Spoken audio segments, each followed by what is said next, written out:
We have a lot of technology that we've developed for different aeronautics applications that it allows us to take technology and really make sure that we're helping firefighters do their job, giving them better support, better tools to use, and really also help, hopefully, start to affect the outcomes of some of these really large destructive fires that destroy people's homes and really impact the communities that we live in.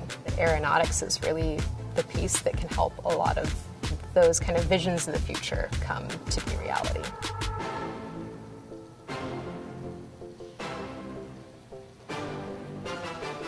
My name is Kathryn Chapman, and I'm an aeronautics researcher at NASA Ames. Right now, I work on the project, it's called ACERO, the Advanced Capabilities for Emergency Response Operations. What we're doing is looking at the current state of wildland firefighting, looking at the tools and technologies that firefighters use to do their jobs. This is really important because wildfires are just getting larger, more destructive, and more frequent.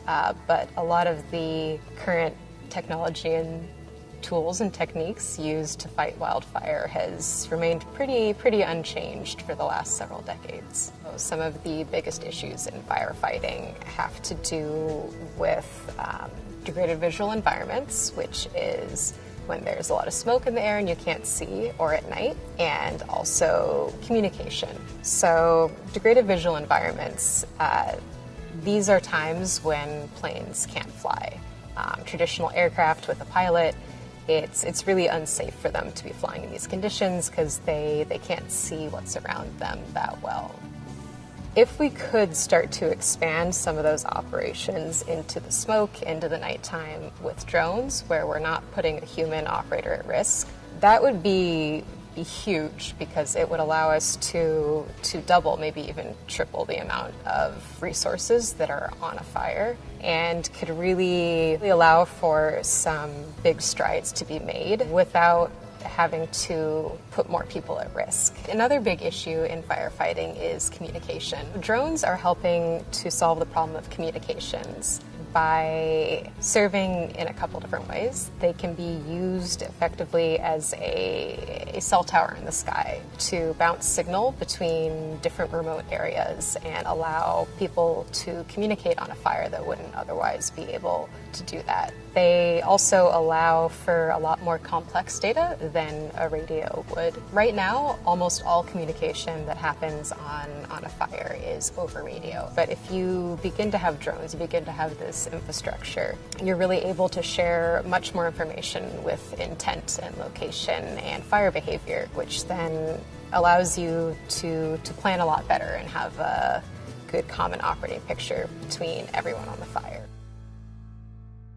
I grew up in Southern California, and I was just very used to fire being a part of everyday life. I know on the East Coast people have snow days. Where I grew up, we had fire days. And I think it's really important to me working on this project because it feels like I can see such a clear, tangible application of what I'm doing and how it's going to affect my life and affect the lives of people around me. And that means a lot to me. That's something that's really important to me, is having this kind of community benefit element to the work that I do. I obviously didn't go to school expecting to be researching fire. I don't think a lot of people do.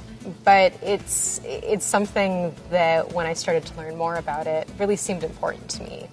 I think kind of in the back of my mind, I always had the idea of NASA being a cool place to work, but it never really seemed like a place that was going to make sense for me. And, eventually, between my experience in kind of aerospace-related research, I ended up getting a job here. If you want to get into aeronautics, if you want to really pursue this in the future, I don't think there's any one skill set that really makes you able to do aeronautics research. So many people I work with have completely different backgrounds. And I think the just really important thing is being able to communicate what you think is important, being able to maybe work with other people who have a different background than you and make sure that you can take your specialized knowledge and make it useful to someone who doesn't have the same specialized background as you. Really, the thing that has helped me the most in working at NASA and working in aeronautics is just being able to communicate with people well. And I think that's oftentimes a really undervalued and underrated aspect of STEM as a whole. STEM isn't one thing. There are so many people who have non-STEM backgrounds and non-STEM roles who still work at NASA and support the NASA mission. Focus on what you think is interesting and keep kind of following where your curiosity is leading you. And I think that's really a good way to find some really interesting niches that maybe you wouldn't think about working in, but end up being a great fit